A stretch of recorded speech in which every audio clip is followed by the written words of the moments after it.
Salutations and good morrow everyone, and welcome back to another Grounded 2 video, where today we're going to be going through and showing you guys another awesome build that you guys can go through and try out here in Grounded 2. Now if you guys want to build this build, it doesn't really require a whole lot of grinding as much as some of the other builds, because some of the pieces of gear are quite easy to make, and all in all, it's a fairly fun build. Now I do call this one the Sharpshooter build, because this one is all about using a bow. And with this as well, you're also going to have to focus on weak points. So in this video, I'm not only going to go through and show you guys the armor and weapon you're going to need to use in order to get this one. You're also going to go over the mutations, and we're going to go over one other thing that you're going to want in order to make this class or build a little bit more successful. And then finally, we'll go through and actually test it out. So let's get in and let's talk about the armor itself. So the armor itself is fairly simple.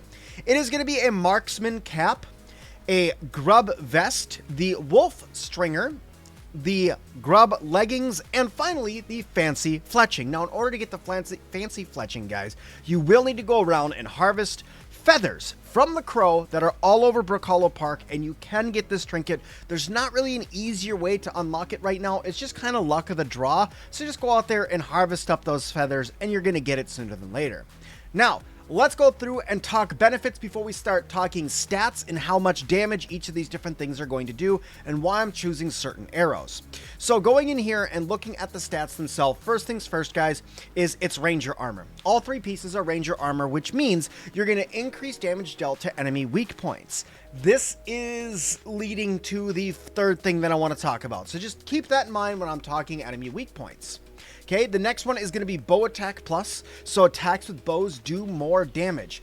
Now, this means that you're going to be doing about 5% more damage. It's not really that great, and it's actually increased damage dealt to weak points, not just any and all damage. So keep that in mind when you're going through and using the marksman cap. And then finally, you have quick draw. You could charge your bow shots faster. Now, you get this from the fancy fletchling, but you also get that, guys, from the grub armor as well. So when you go through and you're using the grub armor, I'm not sure why it's not showing right now. That's a little bit of a bug. But when you're using the grub armor, it also has quick charge on it, meaning your charge attacks are going to charge faster.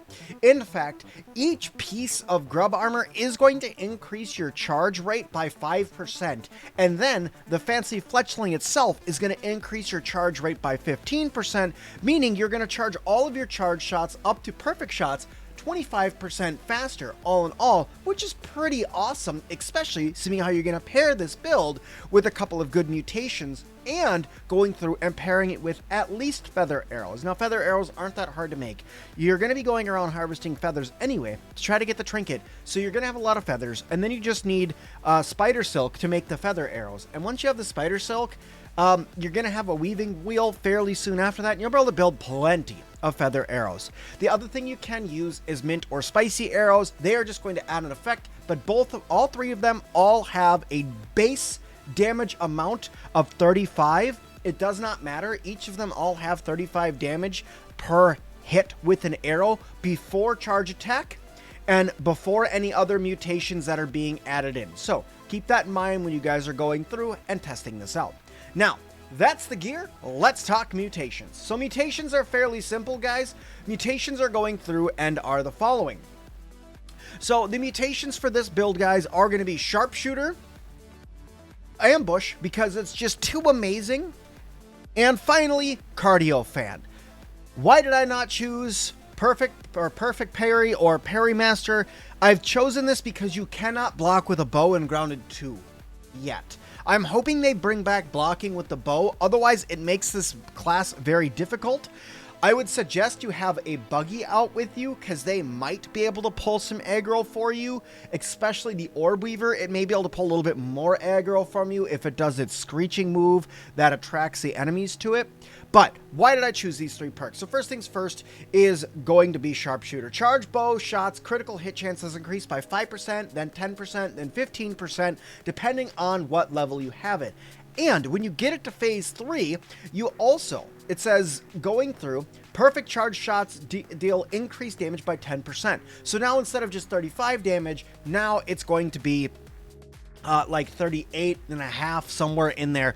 Now, that doesn't seem like a lot, but that's before you mix it with ambush, which ambush not only makes it so you stun creatures, but it also has a 100% chance to crit, and it gives you 170, then 270, then 330% more critical damage. So you're going to crit, and then you're going to do 330% damage on top of that, which means this is kind of like a sniper, guys. You go out and you shoot one creature with this bow, and boom, done. Now, finally, guys, I slapped in Cardio Fan here. I feel like another great one would be Meat Shield, if we can get Meat Shield in here at some point, allowing you to have a little bit more health with this build, because like I said, you cannot block with this build. When you try to block with a bow, you just zoom in. There is no block with a bow. So keep that in mind when going through and using this build.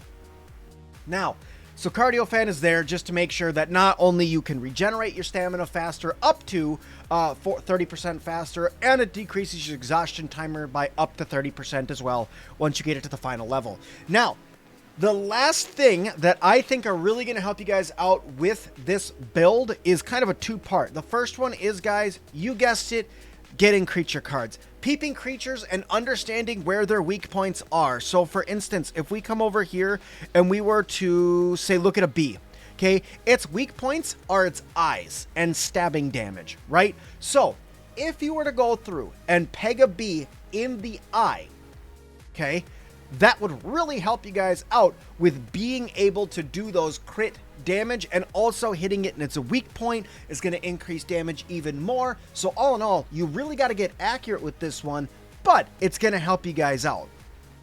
The other small tip, guys, is when you're playing with an archer is to swap over to first person while you're aiming, because if you are not zooming in like this, you're already pretty zoomed in and you should be able to peg enemies fairly easily. You're just not going to have the aim assist kick in, and that aim assist can be kind of a pain when you're going through and you're trying to hit an enemy's weak spot.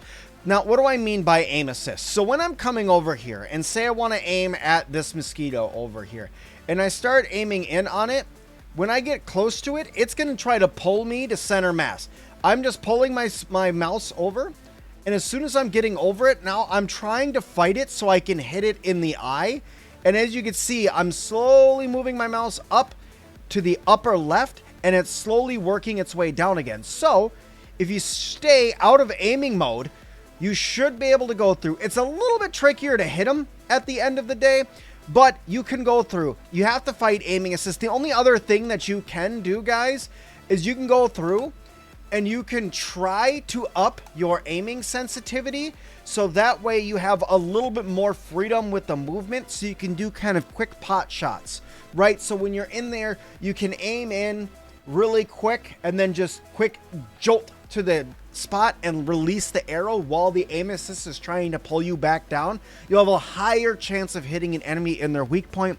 Aim assist is kind of a pain in the butt. It doesn't focus on weak points, sadly, but at the end of the day, even if you're not hitting weak points and you can get an ambush off, it really does do a lot of damage. Now, I went through and I fought that little mosquito right there. Not too bad.